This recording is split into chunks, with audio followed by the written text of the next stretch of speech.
한 절씩 교독하겠습니다. 첫째 달에 이스라엘 자손 곧 온 회중이 신광야에 이르러 백성이 가데스에 이르더니 미리암이 거기서 죽음에 거기에 장사되니라. 백성이 모세와 다투어 말하여 이르되 우리 형제들이 여호와 앞에서 죽을 때에 우리도 죽었더라면 좋을 뻔하였도다.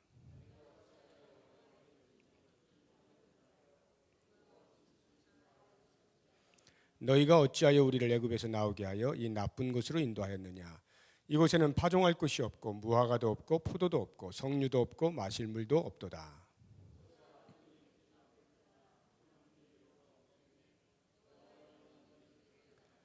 여호와께서 모세에게 말씀하여 이르시되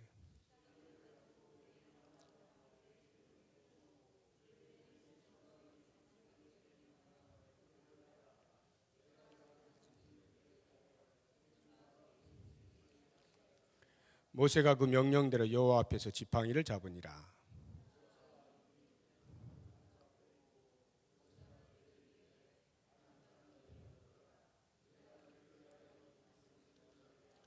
모세가 그의 손을 들어 그의 지팡이로 반석을 2번 치니 물이 많이 솟아나오므로 회중과 그들의 짐승이 마시니라.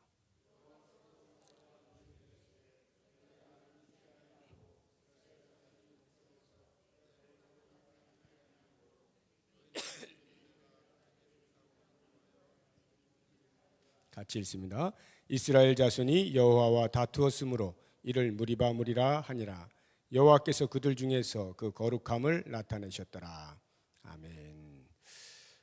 오늘 말씀은 모세 이야기 가운데 아마도 가장 슬픈 사건 중에 하나가 아닐까 하는 생각이 듭니다. 어떤 일로 인하여서 모세가 가나안 땅에 들어갈 수 없게 된 것입니다. 그 사건을 오늘 우리가 이제 보게 되는데 참 슬프죠. 애굽 땅에서 인도하여 낼 때 그 모든 고생을 함께했던 모세인데 가진 고생을 다 하고 목전에 두고 들어가지 못하게 되는 이러한 그 안타까움이 있게 되어진 사건이 과연 무엇인가? 그것은 물 사건입니다. 이 모세의 그 출애굽 여정에서는 물 사건이 참 많아요.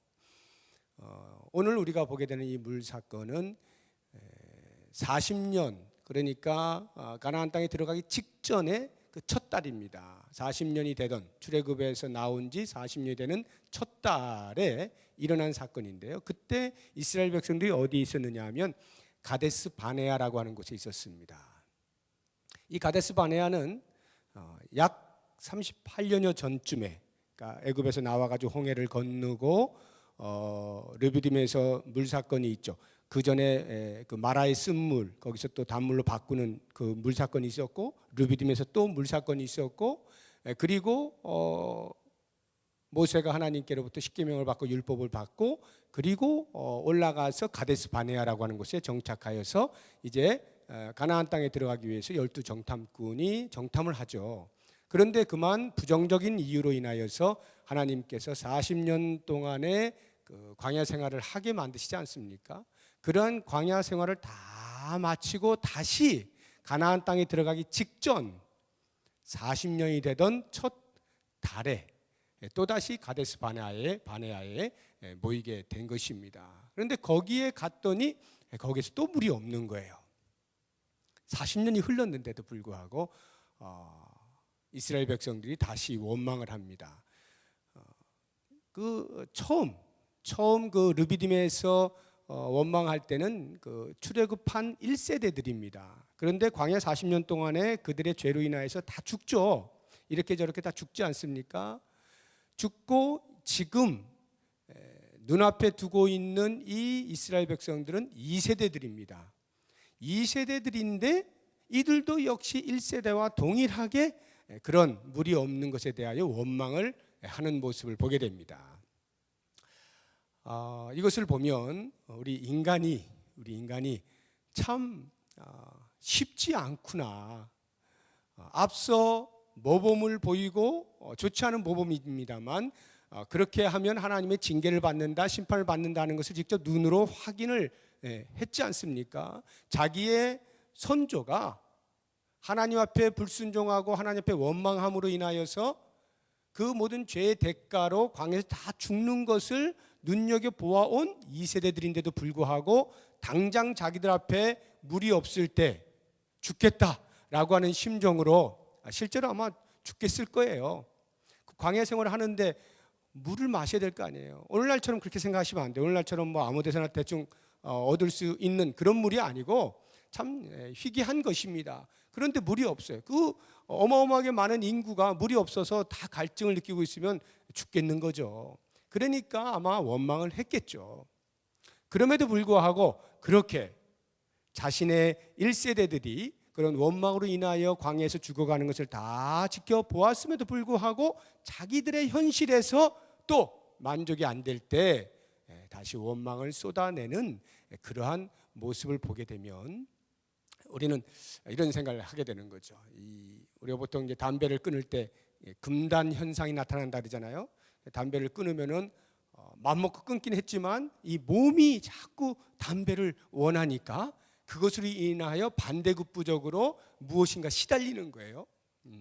그런 금단 현상이 일어나는 것과 같은 우리 인간들이 예수 그리스도를 통하여서 거듭나게 되고 새로운 피조물로 살아가고 죄를 제거하고 죄와 멀리하고 거룩한 삶을 살아감에도 불구하고 여전히 그 죄에 대한 금단 현상과 같은 그런 어떤 그 놓지 못한 어떤 끈, 그리움 이런 것들이 계속해서 수시로 우리를 유혹하고 찌른다 이 말이에요. 이 2세대 이스라엘 백성들을 보면 다 그와 같은 모습이 우리의 모습을 보여주고 있는 것만 같다 하는 것입니다. 이렇게 이스라엘 백성들이 모세와 아론에게 원망을 하고 왜 우리를 여기까지 데리고 나왔느냐, 우리의 선조들이 광야에서 죽을 때 같이 죽게 내버려 두지, 이렇게 해가면서 여기에 먹을 것이 있어, 뭐가 있어, 물이 있어, 뭐가 있어 하면서 계속 원망하고 차라리 우리를 죽여라 이런 식으로 하니까 이 모세와 아론이 또 답답해진 겁니다.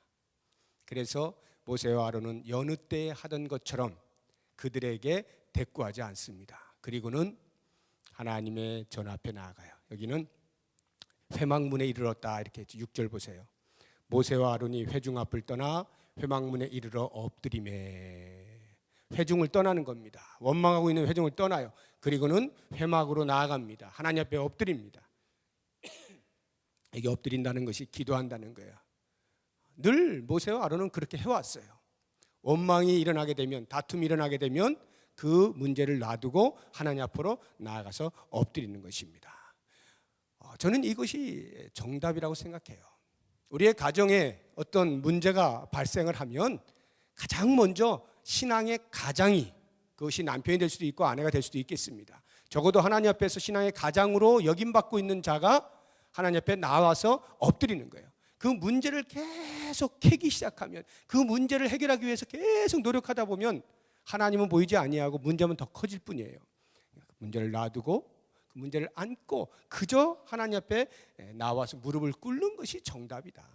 교회도 역시 마찬가지입니다. 교회에 어떤 문제가 생긴다 그러면 목사는 다른 거 다 놔두고 일단 회중을 떠나 하나님 앞에 나와 엎드리는 거예요. 이게 답이에요. 하나님 앞에 엎드리게 될 때 거기에서 하나님의 응답이 있게 되는 겁니다. 그래서 실제로 모세가 아론과 함께 하나님 앞에 엎드렸을 때 하나님이 그 기도를 들으시고 하나님의 영광이 그들 가운데 나타나죠. 6절 보십시오.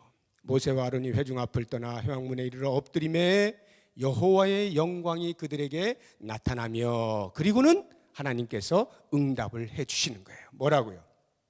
7절에 여호와께서 모세에게 말씀해 이르시되 지팡이를 가지고 내 형 아론과 함께 회중을 모으고 그들의 목전에서 너희는 반석에게 명령하여 물을 내게 하라.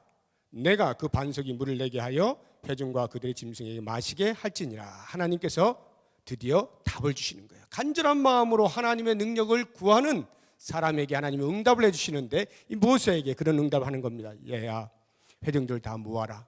그리고는 반석에게 명령하여 야 반석아 물을 내라. 이렇게 하라는 거예요. 그러면 그 반석에서 물이 나와서 모든 사람들과 가축대들이 다 목을 죽이게 될 것이다 라고 답을 주신 겁니다. 얼마나 고마우신 하나님입니까? 우리 하나님은 기도하는 당신의 자녀들을 외면하지 아니하시는 거예요. 반드시 귀를 크게 열고 들으시고 우리의 신음소리, 우리의 부르짖는 소리, 이 소리에 신실하게 응답을 하시는 하나님인 것을 우리가 알게 됩니다. 그래서 이 모세와 아론이 얼마나 기뻤겠습니까? 하나님께 주신 응답을 가지고 백성들에게 나아갑니다. 문제는 여기서부터 이제 발생을 하는 거예요. 모세가 회중들을 모았습니다.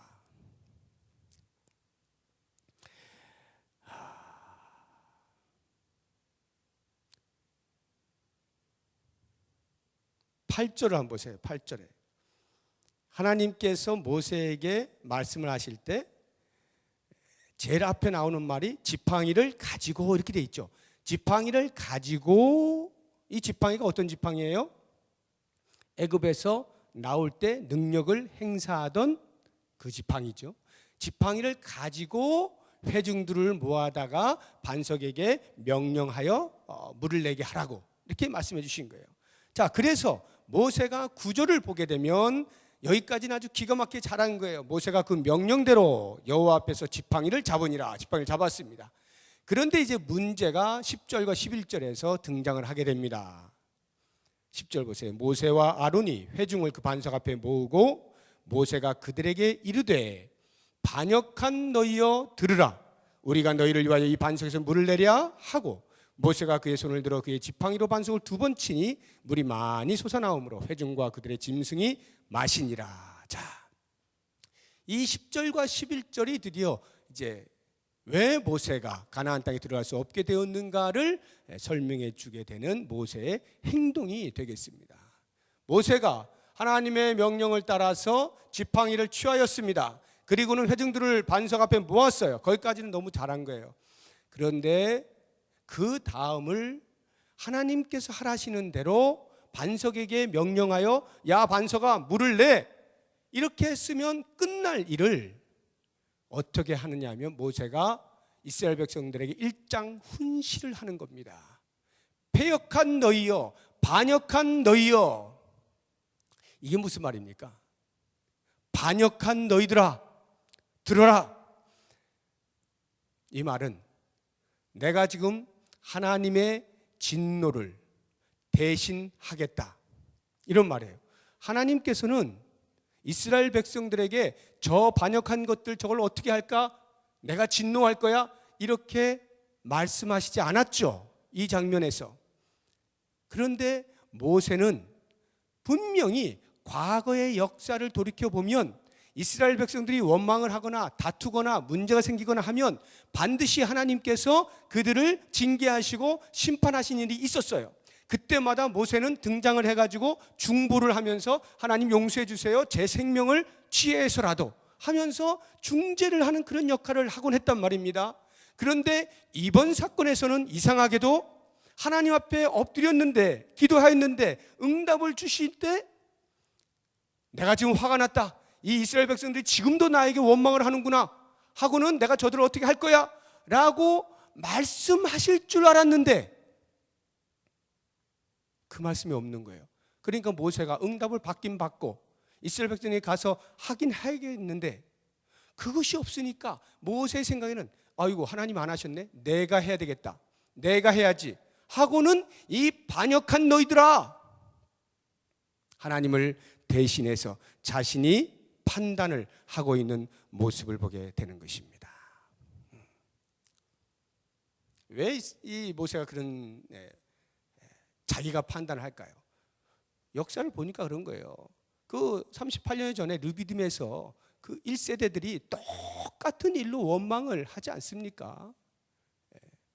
그래서 모세가 또 기도하면서 반석을 탁 쳐가지고 물을 내지 않습니까? 그러면 적어도 그 능력을 보았다고 한다면 지금 똑같은 상황이 생겼을 때에 좀 진득하게 기다리고 모세님 이번에 좀 물을 내주시면 좋겠는데요, 뭐 이런 식으로 좀 부드럽게 부탁을 하거나 하면 좋을 텐데, 야 이 모세야, 네가 왜 우리를 여기까지 끌어내가지고 여기서 죽게 만들어 하고는, 그때 당시에 1세대들이 철없어서 믿음이 없어가지고 원망했던 그 모습을 40년의 광야 훈련을 다 마치고 이제 곧 가나안 땅에 들어가게 될 그 2세대들마저도 똑같이 그렇게 하니까 모세의 생각인 그 쓰라린 과거가 막 생각이 나면서, 이 반역한 자들아, 아직도 철이 안 들었단 말인가, 아직도 믿음이 없단 말인가 하고는 모세 스스로가 하나님을 대신해서 진노하고 있는 그런 모습을 보게 되는 겁니다.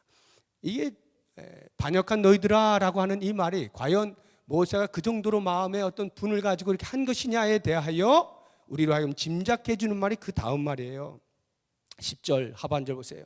우리가 너희를 위하여 이 반석에서 물을 내랴. 이게 무슨 말일까요?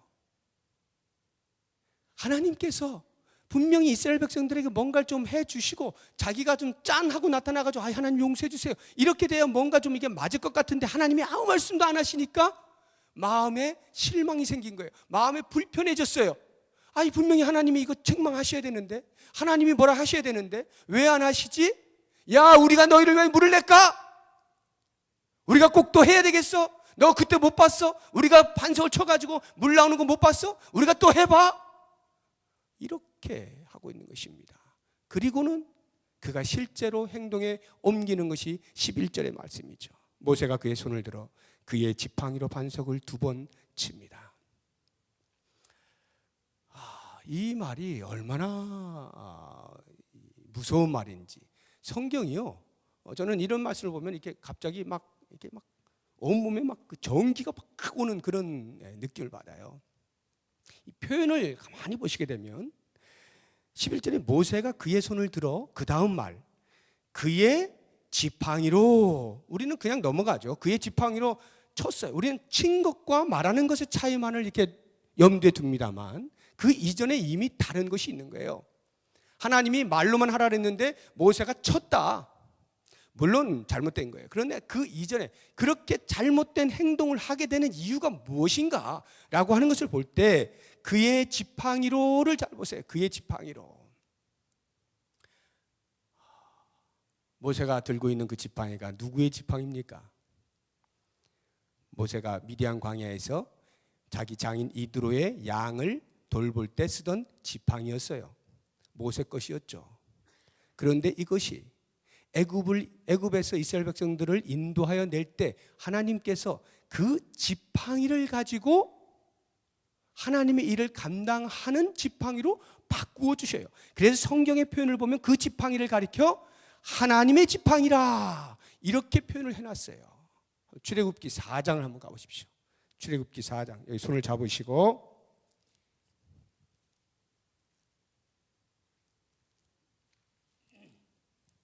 출애굽기 4장 20절. 출애굽기 4장 20절 같이 읽어봅니다. 모세가 그의 아내와 아들들을 나귀 위에 태우고 애굽으로 돌아가는데 모세가 하나님의 지팡이를 손에 잡았더라. 누구 지팡이라고요? 하나님의 지팡이. 그래서 그때 이후로 등장하는 모든 지팡이에는, 모세의 지팡이 말이죠, 그 지팡이는 항상 그 지팡이예요. 항상 그 지팡이. 물론 한글 성경은 그렇게 번역 안 한 경우도 있어요. 그냥 지팡이라고 말을 하는 경우도 있습니다만 원어에는 전부 정관사가 다 붙어 있어요. 그 지팡이, 그 지팡이. 그 지팡이가 뭐예요? 하나님의 지팡이, 이 말이에요. 하나님의 지팡이가 언제나 모세를 붙들고 있었던 거예요. 그런데 보세요. 지금 이미 이 모세의 마음속에 어떤 일이 벌어지고 있습니까? 모세가 그의 손을 들어 누구 지팡이로요? 그의 지팡이로 하나님이 온데간데 없어진 거예요. 왜요? 하나님이 이스라엘 백성들 뭐라 하셔야 되는데 아무 말씀 안 하시고 그냥 반석에 물을 명하여 물을 내줘라는 말이에요. 그러니 모세가 신경질이 난 거예요. 아니 왜 이런 사람들을 그냥 놔두시죠? 전에는 하나님 안 그러셨잖아요. 맨날 뭐라고 하셨잖아요. 징계하셨잖아요. 심판하셨잖아요. 근데 이번에는 왜 안 하시죠? 그러니까 자기가 대신하겠다는 거예요. 그리고는 졸지에 그 지팡이가 하나님의 지팡이에 있어 자기 지팡이로 바뀌는 겁니다. 여기에서 이미 쳤을 때 자기 지팡이로 친 거예요. 하나님이 무시되고 있는 것이죠. 무서운 겁니다. 그리고는 몇 번을 친다고요? 2번을 치는 거예요. 여러분, 이 2번 친다는 게 무슨 의미겠어요? 한 번을 쳤다, 아니면 2번을 쳤다, 3번을 치니, 이런 횟수를 말하는 게 아닙니다. 이 2번 쳤다는 것은 2번씩이나 쳤다, 이런 말이에요. 2번씩이나. 씩이나라고 하는 말은 과거에 모세가 경험을 할 때 르비딤에서 반석에서 물을 낼 때 한 번 쳤어요. 그가 하나님께 들었습니다. 그런데 그것을 무시하고 과거 자기의 경험을 살려서 쳤는데 한 번 친 것으로 뭐 하다는 거예요? 성이 안 찬다, 이런 말이에요. 한 번 친 걸 성이 안 차. 그래서 2번씩이나 내리치면서 뭐라는 거예요? 야, 여기 물 있다, 먹어라, 먹어라, 이러는 거거든요. 아들이 엄마한테 엄마 계란 후라이 하나만 해주세요. 야, 너 아까 먹었잖아. 아이, 그래도 지금 또 먹고 싶어요. 아이, 아까 먹었잖아, 그만 먹어.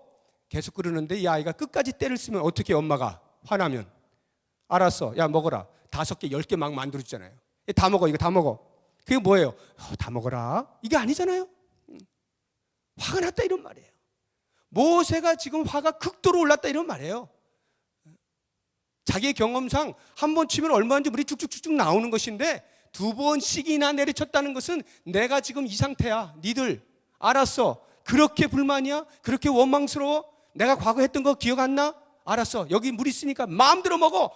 팍팍 내리친 거예요. 이게 모세입니다. 자신의 경험과 감정에 따라서 행동하는 것이죠. 자, 이렇게 되었을 때 하나님께서 과연 그 모세를 어떻게 평가하시는가 하는 것이 12절 나옵니다. 12절 보십시오. 2가지를 이야기합니다. 하나님의 평가가 2가지인데요. 하나는 여호와께서 모세와 아론에게 이르시되 너희가 나를 믿지 아니하고. 모세와 아론을 평가하실 때 하나님께서는 너희가 나를 믿지 않았다라고 평가를 하시는 겁니다. 자, 그렇다고 하면 과연 하나님께서 말씀하시는 믿음, 무엇을 믿지 않았다는 말일까요? 무엇을 믿지 않았다는 거예요? 우리가 쉽게 이해를 하는 것은 말로만 해도 되는데 말로 하지 아니하고 친 거 아닙니까? 그러니까 그 부분에서 믿지 못했다라고 하는 것입니다. 모세의 생각에는 설마 말로 되겠어? 여기 지팡이가 있는데, 그리고 내가 과거에 이거 쳐서 물을 낸 경험이 있는데 하나님이 혹시 뭘 빼먹으신 거 아닐까? 라든가 말로만 하고 이게 될래나?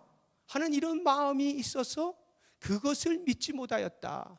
다시 말하면 하나님의 능력을 온전하게 신뢰하지 못하였다라고 하는 것이고요. 2번째로는 무엇을 믿지 못했다는 말이냐? 하나님의 뜻, 하나님의 구원 계획, 이스라엘 백성들을 향한 하나님의 구원 계획이 어디까지인가에 대하여 믿지 못하였다, 이 말이에요. 다시 말해서 모세가 지금 이스라엘 백성들을 바라보고 있는 시각은 야, 얘네들 이래가지고 이거 또 광야에서 또 40년 돌게 생겼다, 이렇게 생각하는 거예요. 설마 하나님께서 이렇게 지금 거의 눈앞에 다가왔는데도 불구하고 또 불평하는 이스라엘 백성들을 가만 놔두실 리가 없지 하고는 하나님의 구원 계획, 40년이 마치면 가나안 땅으로 인도하시겠다고 하는 그 하나님의 구원 계획에 대하여 모세가 믿지 못하였다, 이 말이에요. 그래서 자신이 화를 발하였다라고 하는 것이죠. 과연 이런 이스라엘 백성들을 하나님께서 가나안 땅으로 인도하실까? 안 할 것만 같아? 라고 하는 거죠. 이 모세의 이 분노에 찬 반석을 내리치는 이 행동, 이 분노라고 하는 것은 하나님의 일하심보다 언제나 앞질러서 행동하게 만든다는 것을 볼 수가 있어요. 하나님보다 앞질러요. 내가 이미 분노가 생겼다라고 하는 것은 이 분노는요, 다른 일이 아니에요. 하나님이 일을 하는 데 있어서 그런 거예요. 지금 하나님이 일을 하는 데 있어서 분노가 일어났다라고 하는 것은 내가 지금 하나님보다 앞질렀다 이 말이에요. 또 다른 한 가지는 하나님의 일하심에 대하여 신뢰하지 못한다 이 말이에요. 내가 지금 화가 났다, 분노가 일어났다라고 하는 것은 하나님의 일하심을 신뢰하지 못하는 불신앙의 또 다른 면이다 이 말입니다. 왜 제 마음에 막 분노가 일어나죠? 하나님께서 일 안 하시는 것만 같은 거예요. 지금 하나님이 일하시는데 이스라엘 백성들에게 야 반석에게 말해가지고 물을 내게 해라, 이것으로는 하나님이 일하시는 것 같지가 않은 거예요. 내가 판단할 때는 내 경험과 내 지식과 지금의 상황으로는 그렇게 해가지고는 하나님이 일하시는 게 아닌 것 같고, 그렇게 해가지고는 이스라엘 백성들이 정신 차릴 것 같지 않은 거예요. 그러니까 내가 나서겠다는 거죠. 하나님의 일하심에 대하여 신뢰하지 않을 때 나라도 나서야 되겠다는 거예요. 그래서 나오는 것이 분노다 이런 말이에요. 또 다른 한 가지 하나님께서 평가하시는 것은 너희가 이스라엘 백성들 목전에서 나의 거룩을 나타내지 않았다라고 하는 것입니다. 12절 너희가 나를 믿지 아니하고 그 다음 이스라엘 자손의 목전에서 내 거룩함을 나타내지 아니한 거로, 여호와의 거룩을 나타내지 않았다라고 하나님께서 평가를 내리시는 겁니다. 자, 이 거룩이라는 게 그럼 뭐냐? 거룩이 뭐길래 그것을 이스라엘 백성들 앞에서 나타내지 않았다라고 평가하시는 것일까? 여기에서의 거룩이라고 하는 것은 단순히 하나님의 속성, 죄 없으심 이것만을 이야기하는 것이 아니고요.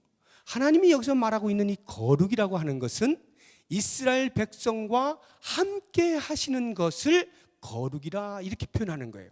이스라엘 백성과 함께 하시는 것이 거룩이에요. 무슨 말일까요? 지금 이스라엘 백성들이 원망하고 있잖아요. 모세의 생각은 어떤 거냐면 여기에 이 죄짓고 있는 여기에 하나님이 계실 리가 없어. 하나님은 떠나셨을 거야. 하나님이 관여하지 않으셔. 그러니까 누가 해? 내가 해. 하고 자기가 분노를 일으키는 것입니다. 이스라엘 백성들의 원망 속에서 하나님의 함께하심을 보지 못하는 거예요. 바로 그러한 이유로 분노를 표출했을 때 하나님께서 모세에게 평가하시기를 너는 나의 거룩을 나타내지 않았다라고 하는 것입니다. 나는 그 자리에도 함께 있다 이 말이에요. 여러분 놀랍지 않습니까? 하나님의 거룩이라고 하는 것은 죄 없음이잖아요. 거룩은 죄 없음이에요. 그런데 원망하고 있는, 죄짓고 있는 이스라엘 백성들 안에 함께 하신다? 이야기가 안 되지 않습니까? 바로 이것이 하나님의 구원의 견인이라고 하는 거예요. 참 무서운 거예요. 하나님께서 애굽에서 이스라엘 백성들을 인도하실 때는 가나안 땅까지 들어가게 하시겠다라고 하는 그 구원의 견인, 끝까지 보장하심, 이 차원에서 볼 때 하나님은 언제나 이스라엘 백성과 함께 하신 거예요. 참으로 놀랍게도요. 출애굽기 17장을 보면 그 첫 번째 물 사건 있지 않습니까? 르비딤에서의 그 물이 없어가지고 또 원망한 똑같은 사건이에요. 장소만 다를 뿐인데요. 그 사건 때 성경이 표현해 놓고 있는 아주 묘한 표현이 있어요. 왜 이스라엘 백성들이 하나님께 원망하였는가? 왜 그래서 무리바 무리라 하나님과 다투었다라고 하는가라고 하는 이유를 출애굽기 17장 7절에서 말해놓고 있습니다. 한번 찾아보세요. 출애굽기 17장 7절.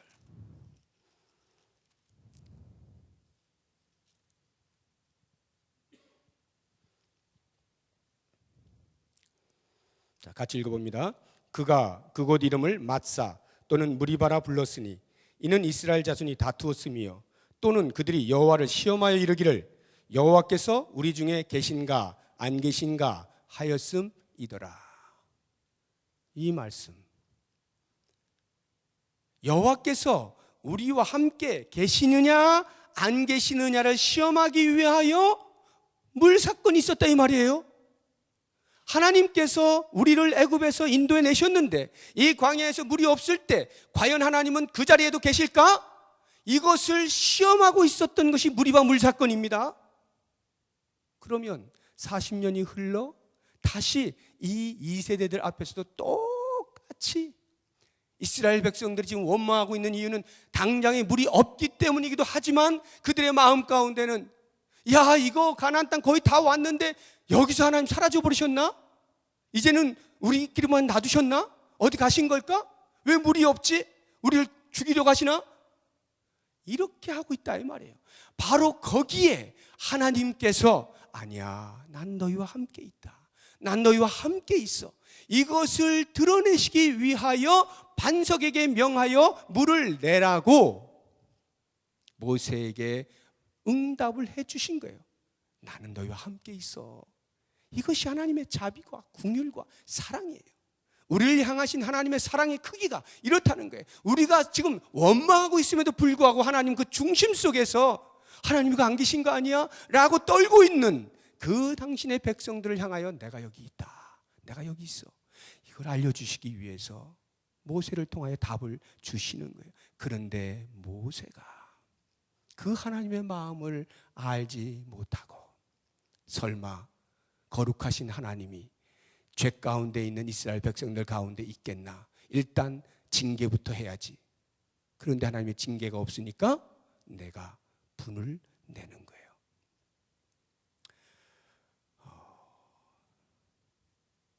이것이 우리들의 모습이 아닌가 하는 생각이 듭니다. 특히 지도자든 자들, 저를 포함해서 참으로 조심해야 되는 부분이에요. 우리는 언제나 하나님을 대신하고 싶어 해요. 이 상황은 분명히 하나님께서 심판하실 상황이야. 그런데 아무 일이 일어나지 않으면 내가 막 씩씩거리는 거예요. 이걸 어떻게 이걸 가만 놔도 이걸 하면서 뭔가를 하려고 하는 이런 일이 벌어져요. 그러면 바로 거기에서 하나님의 거룩이 사라지는 거예요. 하나님이 지금 함께 하셔서 그 상황 속에서 일하고 계시는데도 불구하고 나는 하나님이 안 계신 것처럼 행동하는 거예요. 그러니까 내가 하나님을 대신해서라도 해야 되겠다는 거지. 하나님이 안 계신 것처럼, 하나님이 우리와 항상 함께 계시는데 마치 하나님이 안 계신 것처럼, 교회 안에 어떤 문제들이 생겨나면 하나님이 안 계신 것처럼 목사가 날뛰어가지고 이야기를 하고 화를 내고 이래버리면 하나님이 안 계신 것처럼 되니까 하나님의 거룩을 드러내지 못한 행위가 되는 거예요. 바로 여기에 하나님께서 중징계를 내리시는데, 야 모세야, 내가 지금까지 너와 함께 했고 내가 지금까지 이스라엘 백성과 함께 했는데 너는 너의 분노로 인하여서 내가 여기 지금 함께 있다는 것을 네가 무시하느냐? 네가 가리느냐? 그리고는 중징계가 너도 1세대 백성들처럼 가나안 땅을 못 들어가. 이런 슬픈 이야기예요. 오늘 이 말씀을 통해서 보세요. 하나님이 얼마만큼 당신의 백성들과 함께 있는 것을 알게 하시기를 원하시는지 13절 제일 마지막을 보세요. 13절. 이스라엘 자손이 여호와와 다투었으므로 이를 무리라 하니라. 여호와께서 그들 중에서 그 거룩함을 나타내셨더라. 하나님은 거룩을 나타내고 싶으신 거예요. 하나님은 당신의 백성들과 함께 있다는 것을 알게 하고 싶은 거예요. 그래서 그들로 하여금 안정을 취하고 그 하나님 바라보고 끝까지 가나안 땅까지 갈 수 있도록 하시고 싶으신 거예요. 하나님의 거룩을 드러내고 싶으신 겁니다. 사랑하는 여러분, 특히 지도자의 자리에 서신 분들, 저를 포함해서 마음 가운데 분노가 있습니까? 어떤 상황에 대해서, 어떠한 사건에 대해서, 어떤 사람에 대해서 마음의 분노가 있습니까? 하나님의 거룩한 일을 한다라고 하면서 분노가 있습니까? 그럴 때 그 분노를 드러내는 순간 하나님이 내 눈앞에서 사라지게 만드는 것임을 기억해야 됩니다. 내가 화를 내는 순간 하나님은 마치 이 공동체에 안 계신 것처럼 만들어 버린다는 것을 기억해야 됩니다. 제가 제일 많이 기억하겠습니다. 정말로 하나님이 살아계셔서 이 공동체의 구석구석에 각 상황에 사건에 사람마다에서 하나님이 일하시고 계시는 것에 대하여 설령 내 눈에 만족스럽지 못하고 내 방식대로 진행이 되지 않는다 할지라도 하나님이 살아계셔서 일하시는 것에 대한 확신을 가지고 차라리 마음이 답답하면 무릎을 꿇고 기도하고, 하나님, 저는 도저히 제 이것으로는 안 되겠습니다. 하나님 하세요. 하나님 하십시오. 하나님 앞에 우리가 맡겨버리는 것이 훨씬 일의 해결을 하는 데 도움이 되는 거예요. 그러므로 사랑하는 여러분, 어떠한 일이 있든지 하나님의 거룩을 가리는 나의 의로운 분노들을 다 사기시고 오직 하나님께서 처음부터 끝까지 우리와 함께 하시고 우리의 구원을 이루어 가신다는 사실을 믿음의 눈으로 바라보시고 하나님의 이끄시는 대로 따라갈 수 있는 저와 여러분 모두가 되시기를 주의 이름으로 부탁드립니다. 기도하겠습니다.